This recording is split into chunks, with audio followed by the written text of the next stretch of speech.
वो आपका कौन है? कौन? वो बेड़ा भाई, वो हमारा पिताजी का बड़ा दोस्त के। कराटे ब्लैक बेल्ट, मैं master home karate diamond belt. ഇനി എന്തെങ്കിലും അറിയണോ? ആരോ 4 കുത്തും കുത്തി ഇവിടെ കൊണ്ട് നിട്ടതാ. അങ്ങേര് ഇവിടെ നിന്ന് എഴുന്നേൽക്കുക വേണ്ടു. കുത്തിയവനും കുത്തു കൊള്ളിച്ചവനും ഉടലോടെ നരകത്തിലെത്തും. ഹിന്ദി നേരാമെന്ന് അറിയായിരുന്നെങ്കിൽ അവന്മാരെ ഞാൻ തന്നെ കണ്ടുപിടിച്ചേനെ. ബോംബെയിൽ വന്ന് സാറിന്റെ കൂടെ കൂടി ഞാനും ഒന്ന് പച്ച പിടിച്ച് വരുന്നതേ ഉള്ളൂ. അപ്പോഴേക്ക് സാറിന്റെ വയറ്റിൽ കുത്തുവായി, എന്റെ കയ്യിൽ ഫ്ലാസ്കുമായി. സോറി, ഞാൻ പറഞ്ഞതൊന്നും മനസ്സിലായി കാണത്തില്ല. ആപ്കാ നാം ക്യാ ഹേ? ബദ്മാഷ്. ഓ, ഡോക്ടറാണല്ലേ? അങ്ങനെ പറ. പോയോ? 1 മണിക്കൂറായി ഞാൻ ആ പൈപ്പും പിടിച്ച് നിൽക്കാൻ തുടങ്ങിയിട്ട്. ഒരു തുള്ളി മൂത്രം പോകുന്നില്ല ദാസ. വയറിനകത്താണെങ്കിൽ ആകെ ഒരു തരിപ്പും. അവന്മാര് കുത്തിയപ്പോ ഇനി അതങ്ങനെ മുറിഞ്ഞു പോയിരിക്കോ?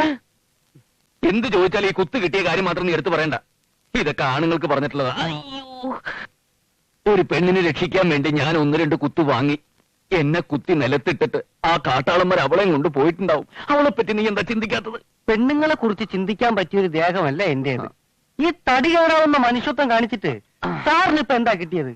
വയറിന് 24 തുന്നോ? അത് പിന്നെയും സഹിക്കാം. ഈ മൂത്രം പോകാത്തതിന് ഇപ്പൊ എന്താ ചെയ്യാ? അതിനി വേറെ ടാപ്പിടേണ്ടി വരുമോ? ഇതിനുള്ള ഉത്തരം ഞാനൊന്ന് എഴുന്നേറ്റിട്ട് നിനക്ക് സൗകര്യം പോലെ പറഞ്ഞു തരാം. അതുവരെ നീ ഒന്ന് ക്ഷമിക്കരുത്. സിസ്റ്റർ അല്ലേ പറഞ്ഞ എന്തോ മരുന്ന് വാങ്ങിക്കാനുണ്ടെന്ന്. ആ പ്രിസ്ക്രിപ്ഷൻ ഇങ്ങോട്ട് കൊടുത്താൽ ഇവനത് വാങ്ങിത്തരും. അതൊക്കെ വാങ്ങിച്ചു തന്നിട്ടില്ലേ സാറിന്റെ ഭാര്യ ഇവിടെ വന്ന് സാറിനെ കണ്ടിട്ട് ഓഫീസിൽ പോയത്? എന്നെ കണ്ടിട്ടോ? ഏത് ഭാര്യ? ഏത് ഓഫീസില്? സാറിന്റെ ഭാര്യയല്ലേ കുറച്ച് നേരത്തെ ഇവിടെ വന്നിട്ട് പോയത്? ഇങ്ങനത്തെ ഓരോ സാധനത്തിനെ ഒപ്പം നിർത്തി ഇല്ലാത്ത ഇൻഫെക്ഷൻ ഉണ്ടാക്കുന്നതിൽ നല്ലതല്ലേ സ്നേഹമുള്ള ഭാര്യ ഒരാഴ്ചത്തെ ലീവ് എടുത്ത് അടുത്തിരിക്കുന്നത്? സാറെന്തിനാ അവരോട് ലീവ് എടുക്കണ്ടെന്ന് പറഞ്ഞത്? ഞാൻ അങ്ങനെ ആരോടും പറഞ്ഞിട്ടില്ല. ആരാ നിങ്ങളോട് നുണയൊക്കെ പറഞ്ഞു തന്നത്? ഇത് നുണയൊന്നുമല്ല, സാറിന്റെ ഭാര്യ തന്നെയാ പറഞ്ഞത്. മരുന്നെല്ലാം വാങ്ങി ഞങ്ങളെ ഏൽപ്പിച്ചിട്ട് ഇതുവരെയുള്ള സകല ബില്ലും കെട്ടിയാ അവര് പോയത്. സാറിന്റെ കയ്യിൽ നിന്ന് ഒറ്റ പൈസ പോലും വാങ്ങരുതെന്ന് ക്യാഷിലോടും പറഞ്ഞു. അവരധ്വാനിച്ചുണ്ടാക്കുന്ന പൈസ കൊണ്ട് വേണമത്രേ സാറിനെ ചികിത്സിക്കാൻ. സാറിന്റെ പേര് കണ്ണാന്നാണല്ലേ? ഭാര്യക്ക് ഇഷ്ടപ്പെട്ട പേരല്ലേ അത്? അത് തന്നെ ഞാനും കേഷീറ്റിൽ എഴുതിയിരിക്കുന്നത്. അതേതായാലും നന്നായി. അതേ പേരിൽ എന്റെ വീട്ടിലൊരു മൂരിക്കുട്ടുന്നുണ്ട്. ഇങ്ങനെ കണ്ണി ചോരയില്ല സംസാരിക്കരുത്. ആരോടൊക്കെ തല്ലുകൂടി വയറ്റത്തൊരു കുത്തും വാങ്ങി ബോധം പോയ സാറിനെ ആ പാവം നിലവിളിച്ചോണ്ട് എവിടെ കൊണ്ടുവന്നാക്കിയത്. അവര് വരാൻ ഇത്തിരി വൈകിരുന്നെങ്കിൽ ഇനിയും ഒരു സ്വഭാവം കാണിക്കാൻ സാറില്ല. എന്റെ കണ്ടീഷൻ അത്രയും മോശമായിരുന്നോ? ശരിക്കും പറഞ്ഞാൽ ഇവിടെ കൊണ്ടുവരുമ്പോ സാറിന് ജീവൻ ഉണ്ടായിരുന്നില്ല. ഓഫീസിലുള്ള ആൾക്കാരെ മുഴുവൻ കൂട്ടിക്കൊണ്ടുവന്ന് 6 കുപ്പി രക്തമാണ് ആ പാവം സംഘടിപ്പിച്ചു കൊടുത്തത്. അല്ല, സാർ ഇതൊന്നും അറിഞ്ഞിട്ടില്ലേ? ഇല്ല, അപ്പോഴൊന്നും എനിക്ക് ബോധം ഉണ്ടായിരുന്നില്ല.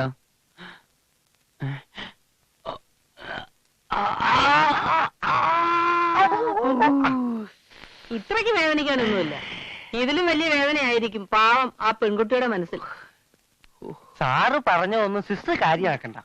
ഞാൻ സത്യം പറയാം. സാറും ഭാര്യയും തമ്മിൽ ചെറിയൊരു സൗന്ദര്യ പ്രശ്നമുണ്ട്.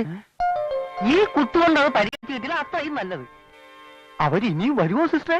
പിന്നെ വരാതിരിക്കുവോ? എന്ത് പ്രശ്നം ഉണ്ടെങ്കിലും കെട്ടിയും ചാവാൻ കിടക്കുമ്പോ ഏത് ഭാര്യയും വരും. ഇവര് തമ്മിൽ ഇങ്ങനെ ഒരു പ്രശ്നം ഉള്ളതുകൊണ്ട് പല പെണ്ണുങ്ങളും സാറിനെ പറ്റിക്കാൻ ശ്രമിക്കാറുണ്ട്. സിസ്റ്റർ കണ്ടത് സാറിന്റെ ഭാര്യ തന്നെയാണോന്നാ എന്റെ സംശയം. കണ്ടാലെങ്ങനെ? എന്നെക്കാൾ ഭംഗിയുണ്ടോ? ഇത്രയും ഭംഗി ഏതായാലും ഇല്ല. എന്നാൽ അത് സാറിന്റെ ഭാര്യ തന്നെ. എന്റെ പൊന്ന് സിസ്റ്റർ, ഞാൻ കണ്ണനല്ല. എന്റെ പേര് ജയദേവെന്നാ. ഞാൻ കല്യാണം കഴിച്ചിട്ടില്ല. നിങ്ങൾക്ക് കുട്ടികളുണ്ടാകത്തില്ല എന്ന് വെച്ച് കല്യാണം കഴിച്ചിട്ടില്ല എന്നൊക്കെ എന്തിനാ കള്ളം പറയുന്നത്? കുട്ടികളുണ്ടാവില്ലേ? ആർക്ക്? നിങ്ങൾക്ക്. ആര് പറഞ്ഞു? ആര് പറഞ്ഞു? ദേ സിസ്റ്ററാണോ മദറാണോ ഞാൻ നോക്കൂല. ഒരൊറ്റ കുത്തു കിടപ്പില്ലേ? അത് അത്ര വലിയ പ്രശ്നമാക്കി നിങ്ങൾ പരസ്പരം പിണങ്ങണ്ട. ഇവിടുന്ന് ഡിസ്ചാർജ് ആയി പോകുന്നതിന് മുൻപ് ഡോക്ടർ കുൽക്കർണിയെ ഒന്ന് കാണണം. അദ്ദേഹം നിങ്ങൾക്ക് ഒരു ഓപ്പറേഷൻ നടത്തേണ്ട പ്രശ്നമേ ഉള്ളൂ. ഭാര്യ പ്രസവിക്കും. അത് കൊള്ളാമല്ലോ സാറേ. ഒരു കുത്തുകൊണ്ട് 2 ഓപ്പറേഷൻ. നമുക്ക് അതും അങ്ങ് നടത്താം. നിങ്ങളായി സാറിനെ ചീത്തയാക്കുന്നതെന്നാ അവരെന്നോട് പറഞ്ഞു. വെറുതെ എന്തിനാടോ ഒരു കുടുംബം കലക്കുന്നത്? അത് കൊള്ളാമല്ലോ. ആരടാ അവള്? അത് ഇവിടുത്തെ ഒന്നിനും കൊള്ളാത്തൊരു നഴ്സാ സാറേ. അതല്ലടാ. പിന്നെ എനിക്ക് ആണത്വമില്ല എന്ന് പറഞ്ഞ എന്റെ ആ ഭാര്യ ഏതാണെന്ന് സാർ ഈ ദാസനോട് സത്യം പറ. ഈ ബോംബെയിൽ ഏതെങ്കിലും സ്ഥലത്ത് ഞാൻ അറിയാതെ സാറ് വല്ല ആണത്വവും തെളിയിക്കാൻ പോയോ? വകുപ്പ് മാറി ചെന്നപ്പോ ഇനി അവര് തന്നെ സാറിനെ കുത്തിയതാണോ അല്ലേ?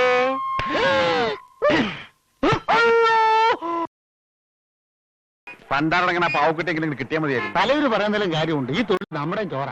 നമ്മൾ ആ പെണ്ണിനെ തപ്പി നടക്കാൻ തുടങ്ങിയിട്ട് എത്ര ദിവസമായി? ഏതായാലും ഈ ജുഹു ബീച്ചിൽ അവള് വരാതിരിക്കില്ല. അതവളല്ലേ? അതെ അതെ, ഒട്ടം പിടിച്ചോളാം.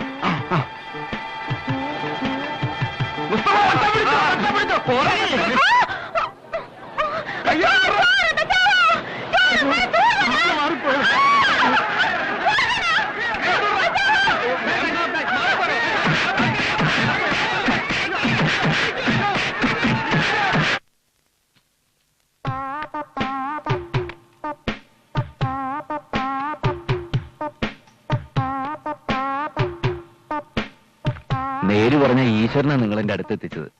ഓപ്പറേഷനും കഴിഞ്ഞ് ആകെ ബോറടിച്ചിരിക്കുമ്പോഴാണ് നിങ്ങളൊക്കെ ഇവിടെ എത്തിയത്. അതും തൊട്ടടുത്ത വാർഡില്. തലയിപ്പ് എങ്ങനെയുണ്ട്? ആകെ പാടൊരു തരിപ്പ്. കണ്ണടച്ചാ മതി, തല ഒരുമാതിരി ഡബിൾ ഡെക്കർ ബസ്സിനെ പോലെ വലിപ്പം വെക്കും. ഉറങ്ങാൻ കഴിയുന്നില്ല. ഇതെങ്ങനെയാ മൂന്നാളും ഒരേ സമയത്ത് തലകുത്തിരിക്കണത്?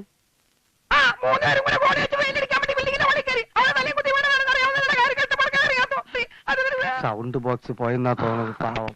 ഇവൻ പറയുന്നതേ, ഞങ്ങൾ മൂന്നുപേരും കൂടി ഒരു ബിൽഡിങ്ങിന്റെ മുകളിൽ പെയിന്റ് അടിക്കാൻ കയറിയപ്പോ കാലുപഴുതി വീണതാ. ഇവരെന്താ സാറേ പറയണത്? എന്തു പറയാനടാ ദാസ, നമ്മള് മലയാളികൾ നാട്ടിൽ നിന്ന് കുറ്റിയും പറിച്ച് ബോംബെയിൽ വന്ന് ഓരോ പണികൾ ചെയ്ത് കഷ്ടപ്പെടുന്നു. ഇതാ കണ്ടില്ലേ, ഈ പാവങ്ങൾ ഏതോ ബിൽഡിങ്ങിന്റെ മുകളിൽ നിന്ന് വീണ് തല മൂന്നും ഫ്യൂസായി. നാട്ടിലുള്ളവർ ഇതുവല്ല അറിയുന്നുണ്ടോ? ഒക്കെ വിധി. പിടി റാണി. ചീട്ടും കൊടുത്ത് ഞാൻ ആളെ അയച്ചാൽ വാടക കൊടുക്കണം. അല്ലാതെ തർക്കുത്തരം പറയാനല്ല ഞാൻ തനിക്ക് വീട് വാടകയ്ക്ക് തന്നത്. അച്ഛൻ എന്തിനാ ഈ വാടകയുടെ കാര്യത്തിൽ വിഷമിക്കുന്നത്? അതിന് ഞാനില്ലേ, അല്ലെങ്കിൽ ഏട്ടനില്ലേ? സ്വന്തം തന്തയെ ഉപ്പും മുളകും തേച്ച് നാലായിട്ട് മടക്കി വിഴുങ്ങാനല്ലേടാ നീയൊക്കെ മക്കളായി ജനിച്ചത്. ഈ കോയയുടെ വാടക എന്താടാ കണക്കിൽ വരാത്തത്? മൂപ്പിൽനായുടെ പിറന്നാൾ ദിവസം ഞാൻ വാടക കൊണ്ട് തന്നപ്പോ അന്നേ ദിവസം കൈ തെറ്റൊന്നും വാങ്ങൂലെന്ന് മൂപ്പിൽനാരല്ലേ പറഞ്ഞേ? അല്ല, അത് മറന്നോ? നിന്റെ പേരെന്താണ് പറഞ്ഞത്?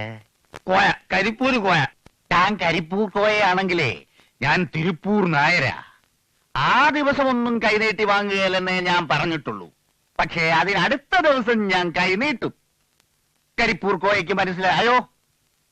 ഇന്ന് വൈകുന്നേരത്തോടെ ഇവന്റെ വാടകന്റെ കണക്ക് പുസ്തകത്തിൽ കാണണം. അല്ലെങ്കിൽ കണക്ക് പുസ്തകത്തിന്റെ മുകളിൽ ഇവന്റെ താക്കോല് കാണണം.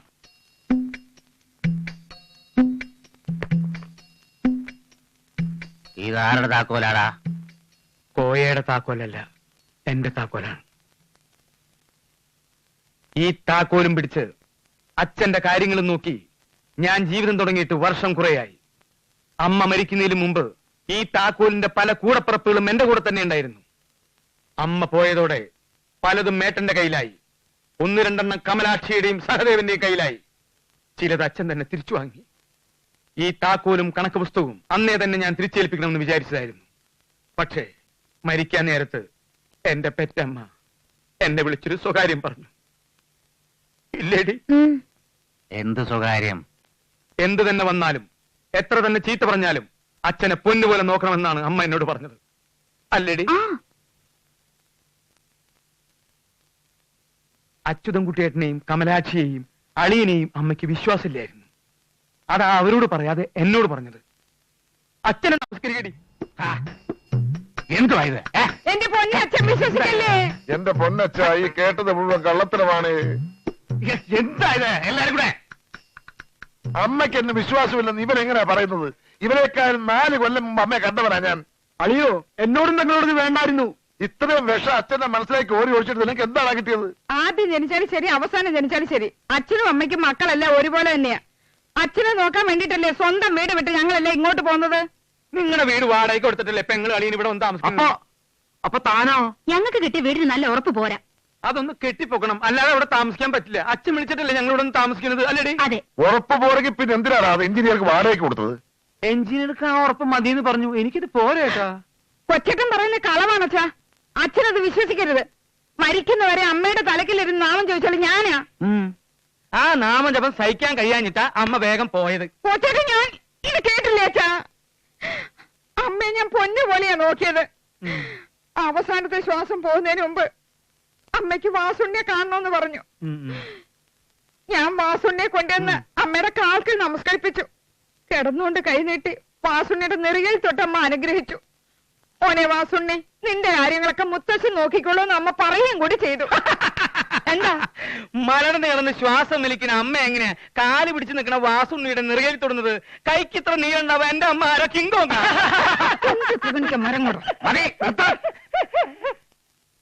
ആരെ ബോധിപ്പിക്കാനാ നിങ്ങൾ ഇങ്ങനെ തമ്പി തല്ലുന്നത്? എന്നെ ബോധിപ്പിക്കാനോ? ഒന്നായിട്ട് കട്ടുമുടിക്കാതിരിക്കാനാ എല്ലാം ഒരു കള്ളനെ ഏൽപ്പിക്കാതെ പല കള്ളന്മാരെ ഏൽപ്പിച്ചത്. അങ്ങനൊരു ബുദ്ധി എനിക്ക് തോന്നിയത് എന്തുകൊണ്ടാണെന്നറിയോ? ഞാൻ നിങ്ങളെക്കാളൊക്കെ വലിയ കള്ളനായതുകൊണ്ടാ. നിന്റെയൊക്കെ ഭാഷ പറഞ്ഞാൽ തനി തന്തക്കള്ളൻ.